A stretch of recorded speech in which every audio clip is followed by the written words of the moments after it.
Good morning, Miss Aino. Today we are going to present a topic is financial crisis in 1997. So before we start the presentations, just let me introduce myself and my group members. My name is Leong Myung Hans. This is Penny, Sin Fong, Hirari, Cindy, and Gary. So we will pass to the next presenter, is Sin Fong.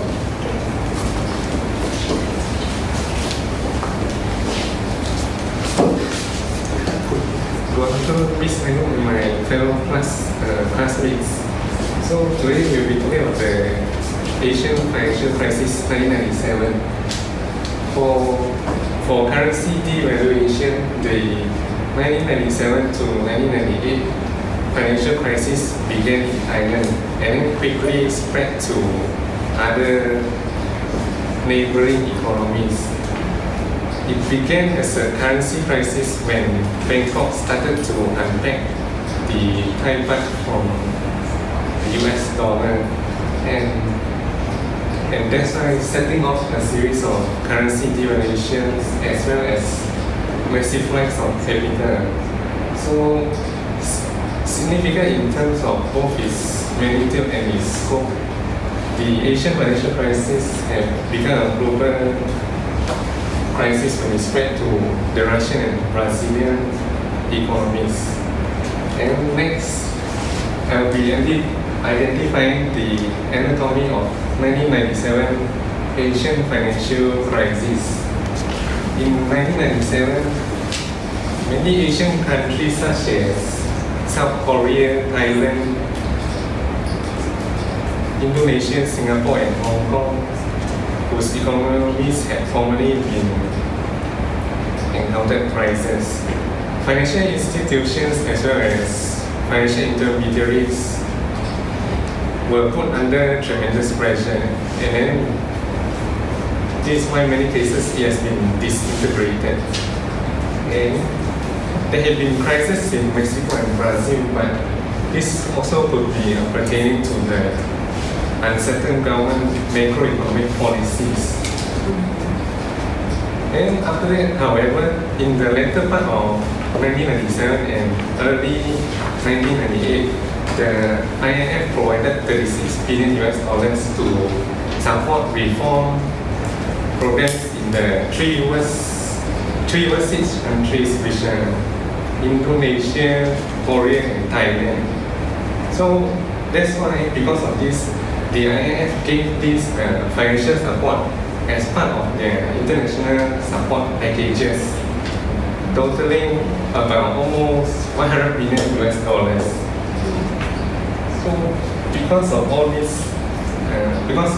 scenarios, although acquiring complicated economies as well as institutions, those countries like Norway, Sweden, and Finland also had extreme crises. And especially after the action of the Great Depression in the duration preceding from the year 1945 to year 1971, this type of crisis were recognized as market failure. So now without further ado, I pass it to Gary. So there is an additional information for the financial crisis. There will be a house bubble that appears after the financial crisis in 1997. So as the graph you can see, before 1997, the house price is average high and really increased. So this is a trend that the behaviors of the investor, they like to invest in house properties is because they think that house will increase in the future, so that they invest right now. So, but in 1997, the financial crisis happens. A lot of people cannot afford and pay the house loans, so that the house price will have a deep straight drops in here, and it will slightly increase and overcome in 1990. This is because when IMF stepped in, so the country currencies become better. Everyone have a better jobs, came back a jobs, find a jobs, so that they get a proper salary, so that they can afford. But in 1997 and 1998, a lot of people declare backup because they cannot afford the house loans. So this is a type of behaviors that investors, they invest in these properties. So next I will pass to Gary. a most visible defining of a country that experienced large drop in value of currency have Philippines, Malaysia, Indonesia, Thailand, and South Korea. However, Hong Kong is the only country that successfully defend its currency against speculative attack and has maintained its parity with the US dollar. Moreover, currency crises are usually preceded by gradual deterioration in economic fundamentals, such as significant expansion in money supply or some other significant event in the economy. For example, in the Thai case, several finance companies failed immediately prior to the Thai baht devaluation.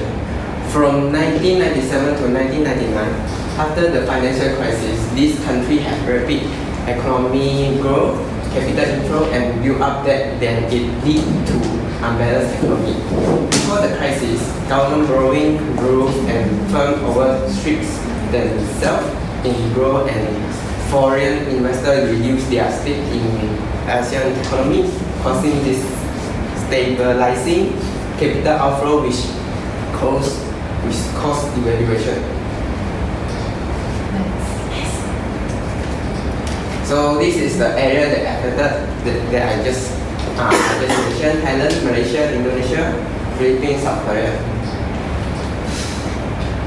So in June 1997 to July 1998, Thai baht currency had decreased 40.2%. Indonesian rupiah decreased 83.2%. Philippine peso decreased 37.4%. Malaysian ringgit decreased 45%, and South Korea decreased 34.1%. So the cost which preceded the crisis has higher U.S. interest rate in the late 1990. The U.S. started to increase interest rate to reduce U.S. inflationary. Higher interest rate in the U.S. made the East less attractive as a place to move hot money flow. As hot money flow into the East slowed down, Asian currencies start to fall and governments struggle to keep exchange rate at their fixed level against the US dollar. So second, debt default. In the run up to the crisis, both government and private firms built up high external debt ratio. However, the devaluation caused debt repayment to become more expensive as a result, firms and countries start to default on their debt repayment. So besides the currency devaluation, ASEAN financial crisis caused the housing price booming as well. There are significant extension of the housing market after ASEAN financial crisis in 1997. Real estate market in Southeast and East Asian economy were an important contributing force to financial crisis 1997 in Asian economies. The analysis argue that a series of reforms in the regulation of the property market and the treatment of real property loaned by financial institutions are necessary to prevent the recurrence of the kind of speculative bubble that contribute to the financial crisis in Asia. So this is the graph. I stated in figure 1. So this graph is talked about in KL, Kuala Lumpur. The market condition for the office space in the Kuala Lumpur at the time, the new supply forecast for 1997 was almost 4.5 million square feet, almost twice the increase expected in 1996. The year of the forecast, estimate of new supply created during the 5-year period 1993 to 1998 were about 5 times as large as had been put in place during the previous 5-year period. So in figure 2 and figure 3 is talked about in Bangkok office supply. So new office supplies reach an all-time high of about 850,000 square feet, and the projection for 1997 was a net addition of almost 1.6 million square feet. In June 1996, office vacancy rate in Bangkok were projected to exceed 25% for the year. In the central business district, new supply was also forecast to expand with addition in 1998, forecast to exceed to toast in 1997 by 40%, roughly 4 times the level in 1995. So next I will pass to Hillary. So I will summarize the causes of financial crisis. So financial crisis, the main cause is because of the arbitrary trade, where the growth in the region exports economies lead to high levels of foreign direct investments, which in turn lead to soaring real estate values, even the prices as well. So of course, the ready investors and easy lending often lead to the reduced investment quality and excess demand on the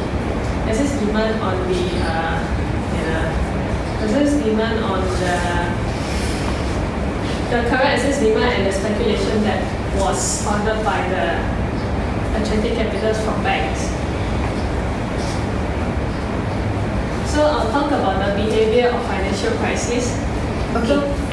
Sorry to interrupt. So this is the part where you relate like the cause of the event that you have chosen, which is the Asian financial crisis, with the element of behavioral finance, is it? Alright. So I'll talk about the behavior of financial crisis.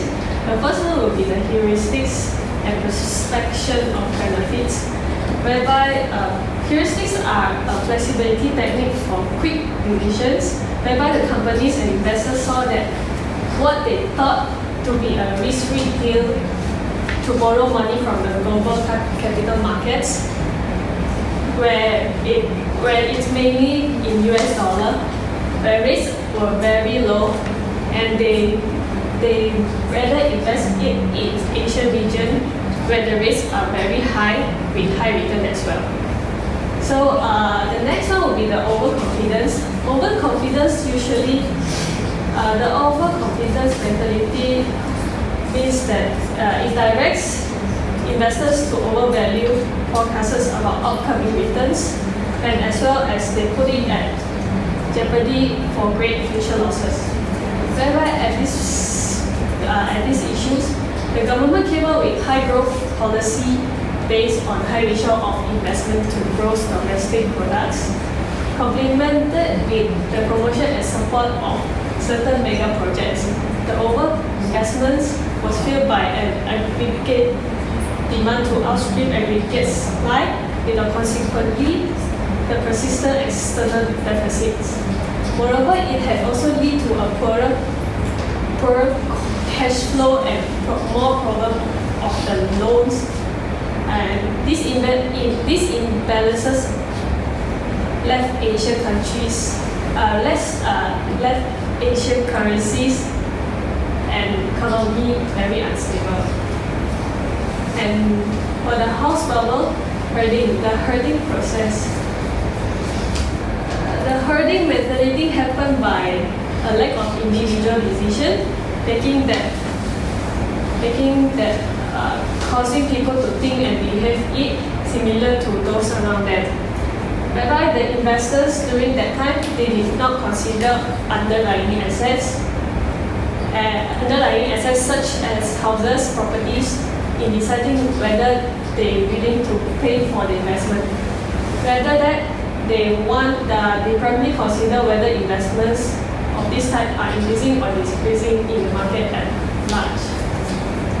So in the late 1998 and early 2000, the herd members were buying up homes and giving up mortgage at increasing rates, influencing their peers' decision to do the same.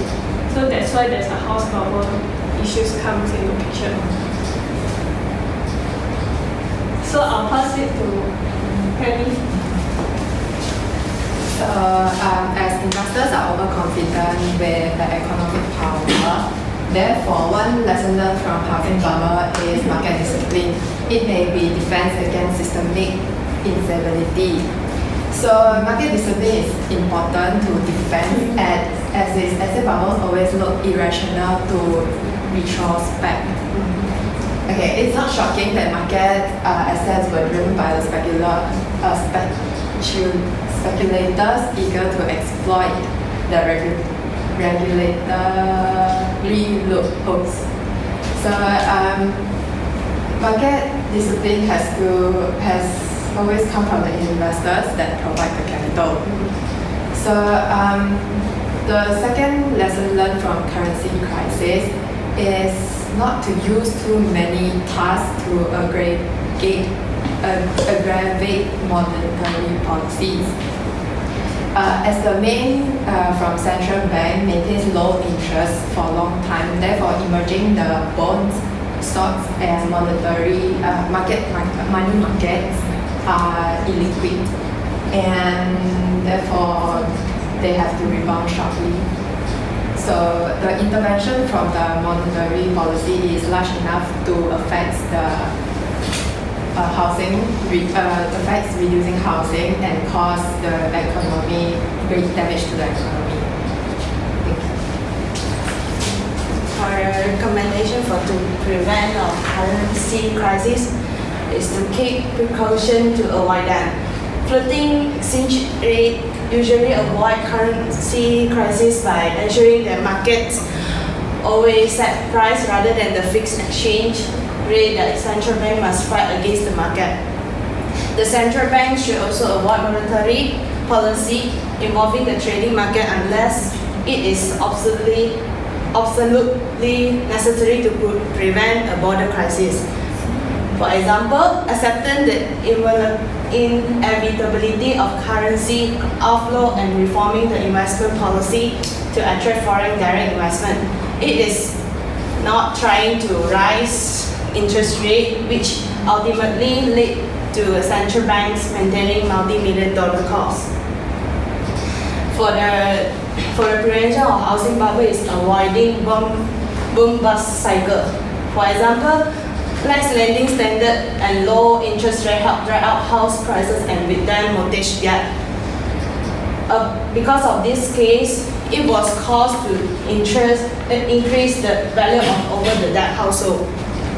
This force significantly depress output and increase unemployment. As non-performing loan increase and bank respond by tightening credit and lending standard, further depressing house price and adding to the vicious cycle. Avoiding boom-bust cycle, because this is nothing new, doesn't mean that can't be avoided or their effect mitigated.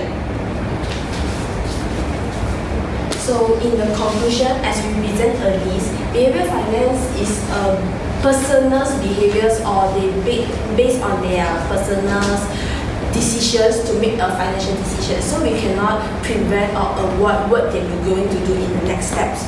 So as we present in previous, in 1997, Thailand government's behavior finance is they overconfident, so they unplug the Thai bahts in the currencies. Therefore, the Thai bahts will depreciate shortly.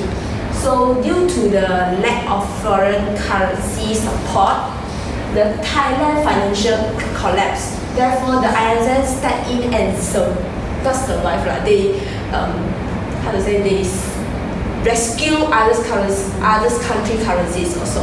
So same as in the house bubbles, because the investors, their behaviors is they believe that shelter is everyone needs, so they invest in house price. So that house price is going to increase really fast in the short times. Therefore, when financial crisis happens, they have no enough money to support their house loans. Therefore, after the financial crisis, a lot of people declare bankrupt, that previously we have said before. Therefore, these are our conclusions to this.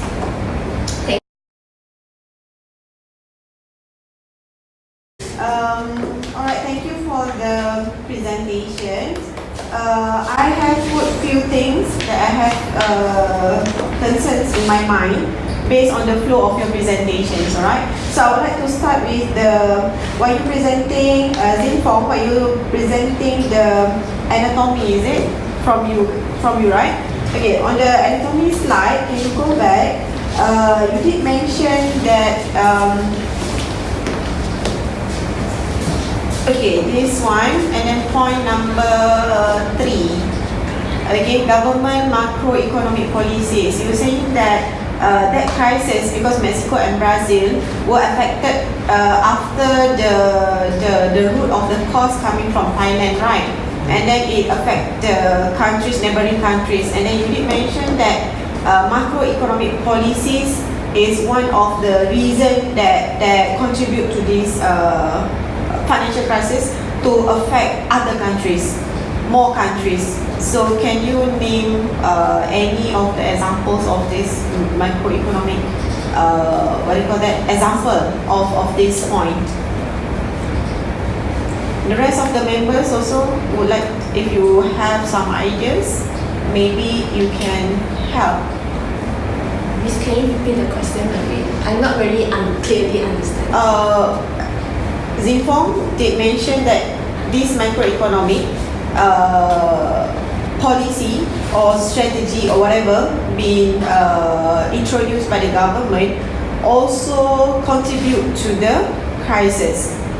How is it, because I'm wondering, how is it things or instrument provided or rooted from the government could be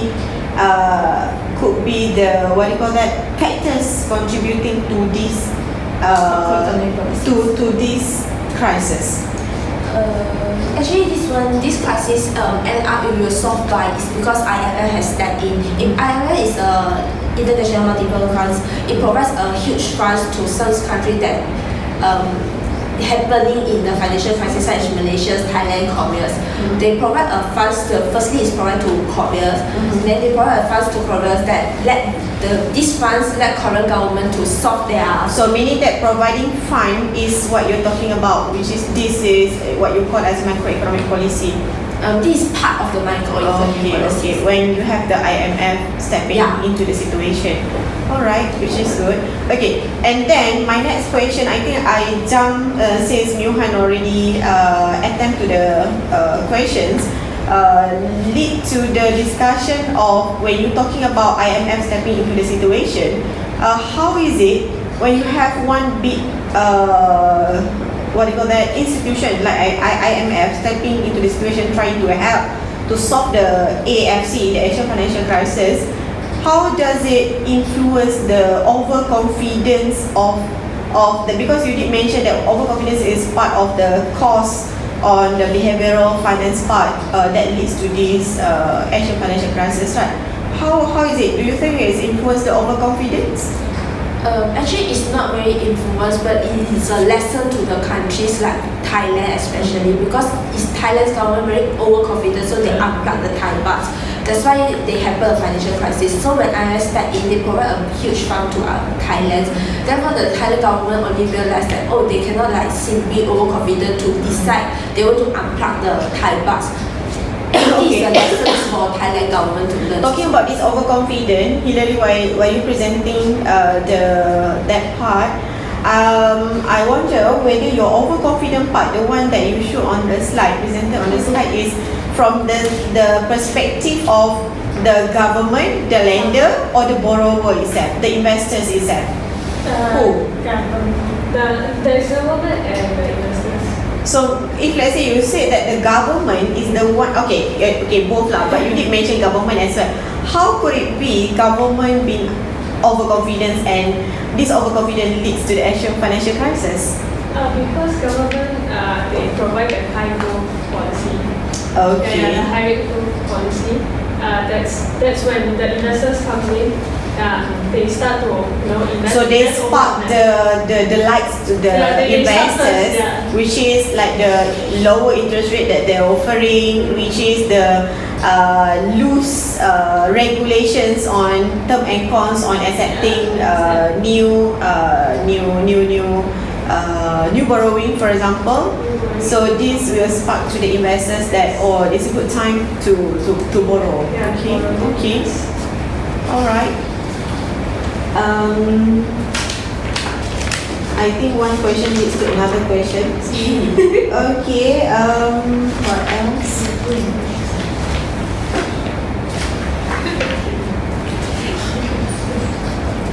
Okay. On the factual informations by Gary, presented by Gary, your second last slide that you presented, the diagram, This one. okay, I think this, the other one, The previous one, the Malaysian previous one. one, this one, okay.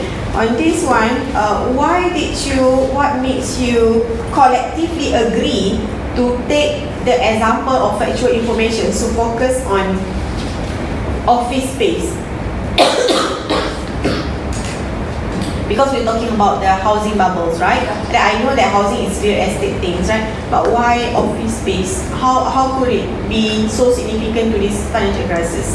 Because actually the office space also kind of property, and some investor I knew it that you're gonna answer Yeah. that, which is office is part of the real Yeah. estate, okay? some of the investor maybe think of come to Kuala Lumpur to developing here. So that's why the house supply, the office supply will goes up, because the 1997 the housing supply is increased.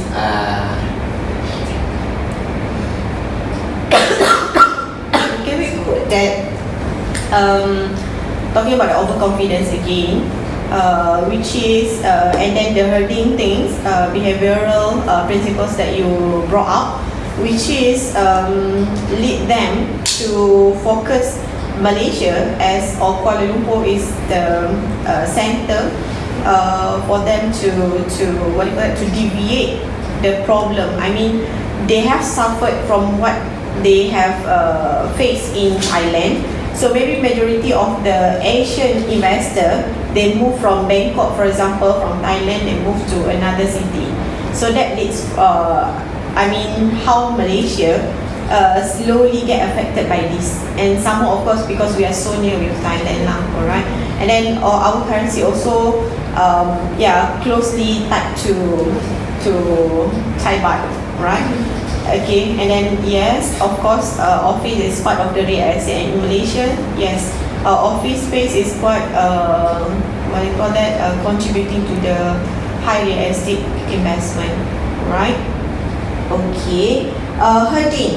Okay, you did mention herding, alright? Can you explain a little bit more on herding? Really? For example, right, the house power, where one person buys the house, then they will influence to another, saying that the house is very cheap, and then they buy. Suddenly the interest rate It can be goes up. rumors, it can be purposely Yeah. do. It's Yeah. just an action, alright? Okay, okay. Then it affects everyone to jump in, everyone to invest.